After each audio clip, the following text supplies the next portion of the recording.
Assalamualaikum warahmatullahi wabarakatuh. Sebelumnya perkenalkan, nama saya Santi Alasya Fitri dengan NPM 231305023 dari Program Studi Pendidikan Teknologi Informasi Angkatan 23 kelas A.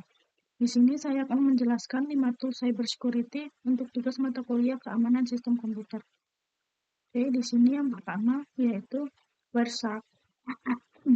Salah satu tools paling dasar dalam analisis jaringan. Wireshark adalah aplikasi open source yang berfungsi untuk menangkap dan menganalisis paket data yang sedang lewat dalam jaringan komputer. Ketika dijalankan, Wireshark akan memperlihatkan semua trafik data secara real-time, termasuk protokol-protokol seperti TCP, UDP, HTTP, DNS, dan lainnya. Misalnya, kita bisa melihat proses mensek TCP ketika dua perangkat sedang menggunakan koneksi, atau melihat apakah permintaan HTTP menggunakan enkripsi HTTPS atau tidak. Salah satu kelebihan Wireshark adalah fitur filternya yang sangat lengkap, sehingga kita bisa memilih hanya paket-paket tertentu yang ingin dianalisis, seperti hanya paket dengan protokol HTTP saja atau hanya dari IP tertentu. Tool ini sangat penting untuk mendeteksi adanya serangan jaringan seperti sniffing, ARP spoofing, atau bahkan untuk debugging masalah koneksi di jaringan lokal. Yang kedua yaitu Nmap, singkatan dari Network Mapper.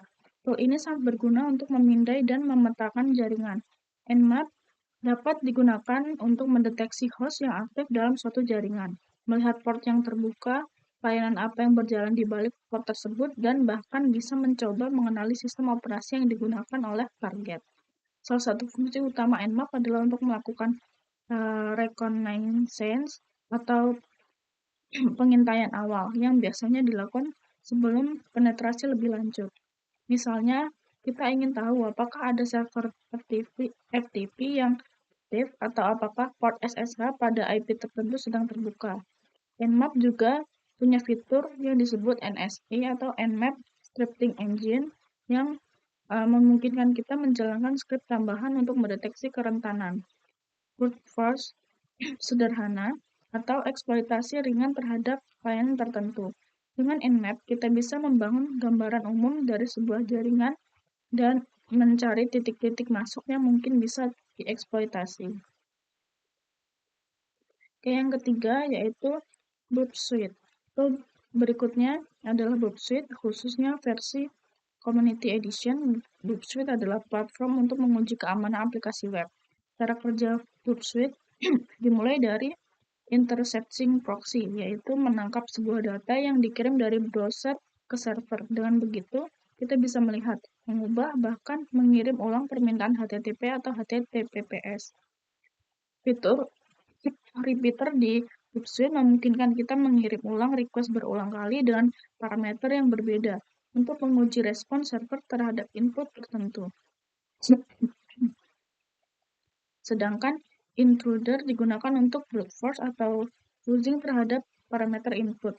Selain itu, Burp juga menyediakan tampilan sitemap, yaitu struktur halaman dan endpoint dari aplikasi web yang sedang diuji, lengkap dengan parameter dan metode request-nya. Burp sangat efektif digunakan untuk mendeteksi kerentanan seperti SQL injection, cross-site scripting, CSRF, dan berbagai teknik manipulasi input lainnya. Walaupun versi gratisnya memiliki keterbatasan, fungsinya sudah cukup untuk melakukan pengujian dasar dan memahami alur komunikasi web. Yang keempat adalah Hydra atau THC Hydra. Hydra adalah tool untuk melakukan brute force login, yaitu mencoba masuk ke suatu sistem dengan mencoba banyak kombinasi username dan password secara otomatis. Tool ini mendukung berbagai protokol jaringan seperti SSH, FTP, HTTP, Telnet, SMB, FNC, dan banyak lagi. Cara kerjanya sederhana. Pengguna cukup menyediakan daftar username dan password atau word list, lalu Hydra akan mencoba mencocokkan satu persatu terhadap target.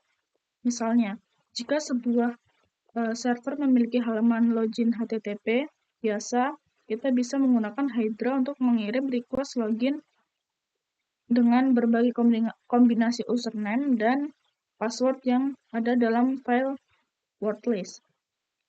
Tool ini sangat berguna untuk menggambarkan betapa lemahnya sistem keamanan yang masih menggunakan kredensial default atau password yang mudah ditebak. Namun penting untuk diingat, penggunaan Hydra harus dilakukan secara etis dan legal seperti pada lab simulasi atau jaringan lokal yang kita kendalikan. Dan yang terakhir adalah Mimikatz. Tool ini sangat terkenal dalam tahap post-exploitation atau setelah penyerang berhasil mendapatkan akses ke sistem target. Mimikatz digunakan untuk mengambil kredensial dari sistem operasi Windows, termasuk password dalam plain text, hash, NTLM, PIN, dan juga tiket Kerberos. Salah satu fitur paling populer dari Mimikatz adalah Sequelsa Logon Password yang menampilkan semua akun yang sedang login di sistem beserta passwordnya jika tersedia. Tool ini bekerja dengan membaca proses memori dari sistem operasi, terutama dari proses LSASS atau Local Security Authority Subsystem Service. Selain itu, Mimikatz juga mendukung teknik seperti pass the hash, pass the ticket, dan pembuatan golden ticket. Teknik lanjutan untuk menyerang sistem berbasis domain seperti Active Directory. Mimikatz adalah contoh nyata bahwa jika seorang penyerang sudah memiliki akses lokal atau administratif, mereka bisa mengambil alih lebih banyak sistem dengan cepat. Oleh karena itu, memahami cara kerja tool ini juga membantu kita memahami pentingnya pembatasan hak akses, menginskripsi memori, dan menerapkan proteksi terhadap LSAAS. Baik, sekian penjelasan mengenai beberapa tools cybersecurity yang dapat saya sampaikan. Terima kasih. Wassalamualaikum warahmatullahi wabarakatuh.